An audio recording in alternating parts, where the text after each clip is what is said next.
here, day 23. I'm in the bathroom. No, I'm not sitting on the john. We have our shower behind us. Found a giant puddle downstairs, and turns out that the shower has been leaking through the wall. Let me show you this for a second. So whoever designed this house that we've lived in for the last 6 years must have been the director or the producer of The Labyrinth or something, because none of this makes sense whatsoever. You know, all of this sheetrock back here on this side of the closet. You know, I'd rather just have all this stuff exposed, because once we had a flood a couple years ago and we were taking buckets out of the bathtub and we didn't know how to turn the water off. Turns out it's down there in that hole are the levers. And anywho, this is I'm not really a handyman, not at all. So this is a project that I am trying to work on here. I might have to rethread this pipe, but you know, I'm always up for a challenge, so it's kind of taken me away from my normal daily activities. But this is what we're doing, day 23. Resolutions are going well, worked out today. Losing weight, everything's going fine. Oh, I did have a second stock epiphany, which let me show you this hole really quick that I'm working on, and then I'll tell you about it. So right there, see you got some damaged pipe, so I'm gonna run to Ace real quick and get a pipe threader to see if we can salvage this, because if not, you got to take the whole damn pipe out. And yeah, that looks like a pain in the ass, so we'll be right back with you. Now we're in the car. We're gonna head to Ace and get a pipe cutter, trimmer, whatever the fuck it is. I don't, again, I'm not really a handyman, but I enjoy doing small little projects like this because I mean, it's just, there's a sense of pride and honor and all that shit and being able to fix your own stuff.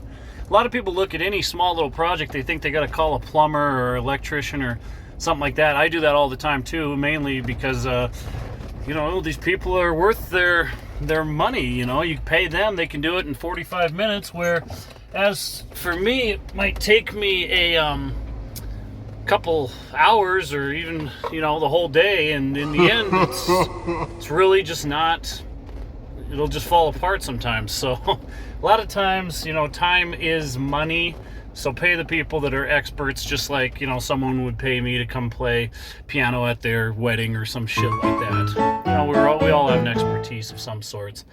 But anyways, yeah, I had a second stock epiphany last night, and I was just laying in bed reading about short selling, you know, because like all the stuff going on with GameStop right now, and then they did it to silver the other day, where all these people on Reddit and online chat forums say, hey, go buy GameStop, go buy silver, and they jack the price up, trying to fuck over these hedge funds, these billionaires that have short positions. You know, shorting is essentially going against the market, saying that the security Walmart is going to fall in price.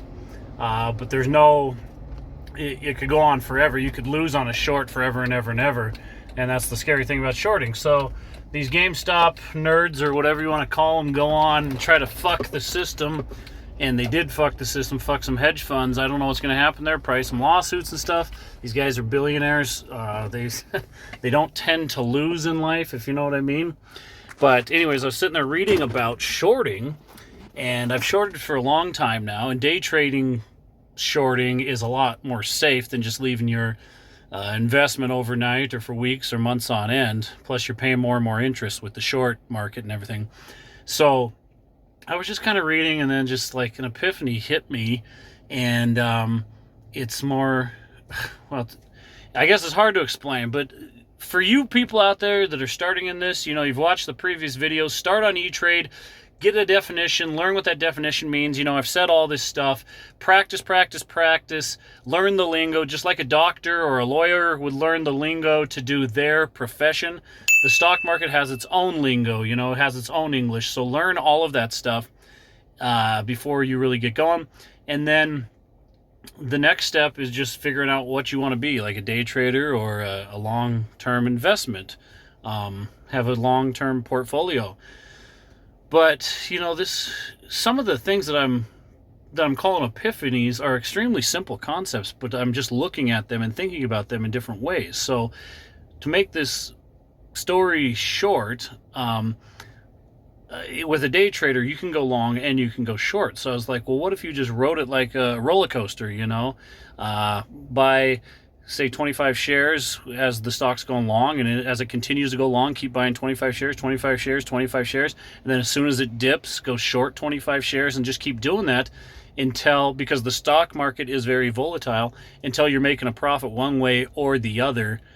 Just think of it like a roller coaster, like a snake or whatever, and just keep chipping in all day long. And then as soon as it's lopsided, sell both positions, cover your short and sell your long, and all of a sudden you're sitting on a profit, and then do it with more shares than 25. Do it with 100 shares, 250 shares. If the stock market is volatile, you're going to be able to win in this climate. Okay, now I'm at Ace and there's people looking at me weirdly, so I'm going to get off of here. Have a great day. We'll talk to you guys tomorrow. If you got any little projects like I'm doing with the shower, remember, it's puzzle pieces. Just do one tiny thing at a time. Ask yourself questions. YouTube is a great thing. So, all right, we'll talk to you guys later. Have a good day.